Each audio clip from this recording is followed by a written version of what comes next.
All right, guys. So, picking back up, this is part number 2 for bad decisions lead to bad outcomes. In part number 1, just to summarize, we are in 2nd Chronicles chapter 18 looking at King Jehoshaphat. Now, part number 1, if you haven't listened to part 1, I would highly recommend going back and listening. We kind of went over who was this guy, where did he come from, was he a good king, was he a bad king, how he had become a good king, and how the Lord had prospered him. If you would go back and watch part number 1. For sake of time, I'm going to get right back into it. We started to look at who was Jehoshaphat. Now, Jehoshaphat had riches and honor in abundance and joined affinity with Ahab. Again, this is the lesson on bad decisions lead to bad outcomes. And so far, if you listen to part 1, you would say, well, he's doing everything right. What's the bad decision? What's the problem?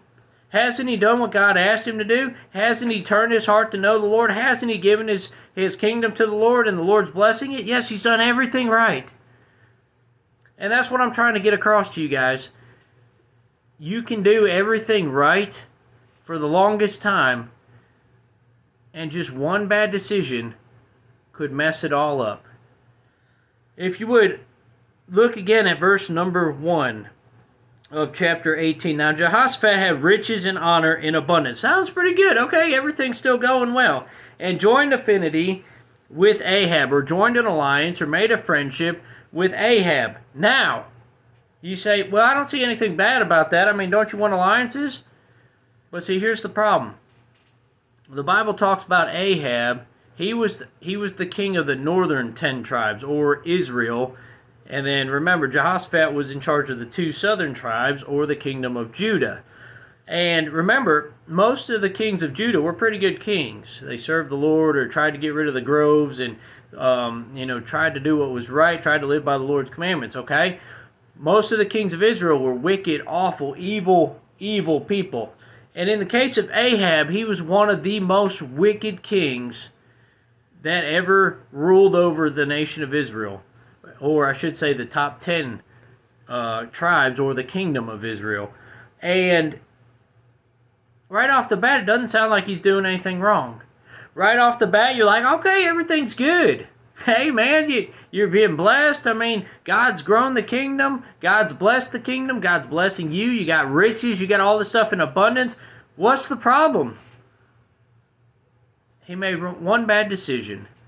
He went to the king in the north, or the king of Israel, and he made an affinity with him, or a friendship with him, or an alliance with him, when he had no business doing that.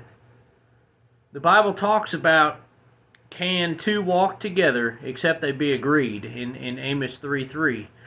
And you say, well, what does that mean?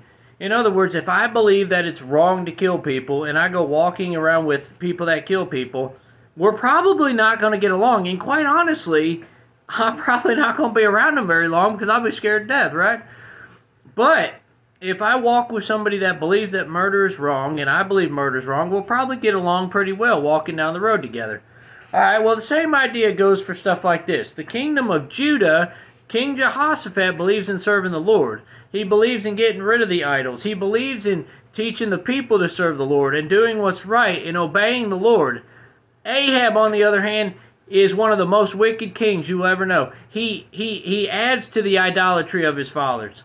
He plants more groves. He makes more idols. He makes the people go more wayward from the Lord. He makes them to stray from the Lord. He makes them reject the prophets and reject the word of the Lord.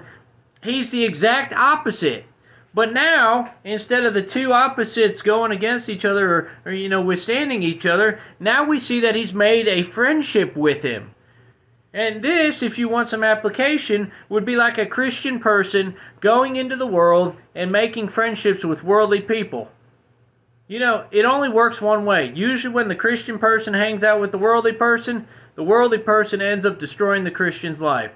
Very rarely does the Christian take part in sinfulness and come back with a new believer in Christ that was out in the world. No, it doesn't work that way. It always drags the Christian person down. It always drags that person that's doing right into the mire and into the dirt of this world, into the sin and unrighteousness of the world. Jehoshaphat has nothing to gain from this alliance. He already has everything he needs. He has the Lord protecting him. He's got armies. He's got fenced cities. He's got defenses. He's doing well. Why did he have to do this? Guys, I don't know. I don't know why he did this. Maybe he thought he would be more secure, or his northern border was now secure and he wouldn't have to worry about any more invasions from the north. I don't know. And quite honestly, if you look at it from a strategic point, it's probably a good idea. He's got his northern side covered, but you don't see him asking the Lord for wisdom. You don't see him going to the prophet or the preacher of that time and asking, "What should I do?" No, it just says that he joined affinity with Ahab. It makes it sound as if it was his decision to do this. And after certain years, he went down to Ahab to Samaria. Okay, so it's been a little while. It's been a few years. Everything's good. Nothing's happened. And guys, the problem with sin is you can play with sin, and you can play with it and play for it and play with it, but eventually it's going to come back to haunt you. And it says after certain years, he went down to Ahab. So now he's not just in league with him, but now he's going to talk to him. And Ahab killed sheep and oxen for him in abundance, and for the people that he had with him, and persuaded him to go up with him to Ramoth Gilead. All right, that would be a battle. That would be a city. And Ahab, king of Israel, said to Jehoshaphat, king of Judah, "Wilt thou go with me to Ramoth Gilead?" And he answered him, "I am as thou art, and my people as thy people, and we will be with thee in the war." Guys, that's not true. Guys, they are not their people. They don't believe the same. They don't follow the same Lord. They don't believe in idolatry like Ahab does. They have nothing in common. And Jehoshaphat says, "We're as your people. We're one. We're in this together." And so now, not only did he make one bad decision by joining affinity with him, now he goes down to spend time with him. And now that they're spending time together, the king of Israel, Ahab, says, "Well, you want to go to battle with me? We could win this battle, and we could get some we can get some rewards from the war. We can get some prizes. We can get some riches. We can maybe get some gold from this place. Maybe we could get some spoils." That's the word I was looking for. And of course, Jehoshaphat says, "Sure, we'll do that." But then he gets a little bit of a hesitation. And Jehoshaphat said unto the king of Israel, "Inquire, I pray thee, at the word of the Lord today." Guys, why had he not done this already? Why didn't he do it back in Judah? Why didn't he do it with, back where the Lord was blessing, back where he knew the Lord's presence was? Why did he wait to get here before he inquired of the Lord? I don't know. But for some reason, I don't know if his conscience stirred within him. Maybe he was like, "Oh, I said we're as one, but, I'm not sure about this." He says, "Can we inquire at the word of the Lord today?" Therefore the king of Israel gathered together of prophets 400 men, and said unto them, "Shall we go to Ramoth Gilead to battle, or shall I forbear?" And they said, "Go up, for God will deliver it into the king's hand." Guys, these are not right prophets. These are prophets of the groves. These are prophets of the idols. These guys do not serve the same God, but yet now all of a sudden, Ahab doesn't come with a truthful preacher. He comes before the king of Judah with all of the prophets he knows are going to say exactly what he wants them to say. Verse 6 says, "But Jehoshaphat said, Is there not here a prophet of the Lord?" Okay, not just what you would consider prophets of the Lord, not just prophets of your gods, not just prophets of the groves, not just prophets that serve you. Do you have any that serve Jehovah God, the Lord God that I serve?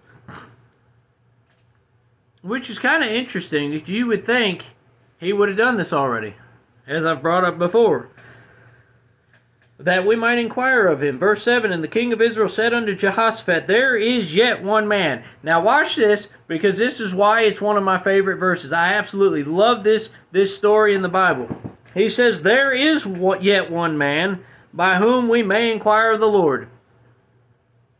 But I hate him." How's that for treating a preacher? He says there's one preacher, and he's the kind you're looking for. He'll tell you the truth. He'll inquire of the Lord. But here's the problem. I hate that guy. I hate him because all he does is tell lies about me. All he does is tell the truth about what the Lord's going to say, and it's always evil words against me. He's always preaching against me, and it always reveals my sin and reveals what I'm doing wrong, and I just hate the guy. And guys, sometimes preaching, especially if you come to the marketplace of truth, and I give it to you strong and hard, you're going to hear something you don't like. But the thing of it is, if you want truth, I will give you truth. But sometimes it's not what you're going to want to hear. But I promise it will always be the truth. And just like this guy right here, he knew where to find the truth. He knew where the prophet of the Lord was. But he said, I hate that guy. And right then, Jehoshaphat should have said, this is not the guy I want to be hanging with. If he hates the prophet of the Lord, the one I'm looking for, the one to get advice from, the one that serves the Lord that I serve, and he hates him, I should have nothing to do with this guy. But he continues to listen. And that's where the problem lies. He makes another bad decision. Not only did he join an alliance with him, not only did he go down and see him, not only is he sitting with him now and deciding to do things without the Lord's help, but now he hears that he hates the prophet of God. And he still continues to sit with this guy. We looked at King Jehoshaphat in part 1. This is part 2. We're looking at the bad decisions. In part 3, we're going to look at the bad outcome. I am your host, the tour guide into the marketplace of truth. My name is David. I'll see you later.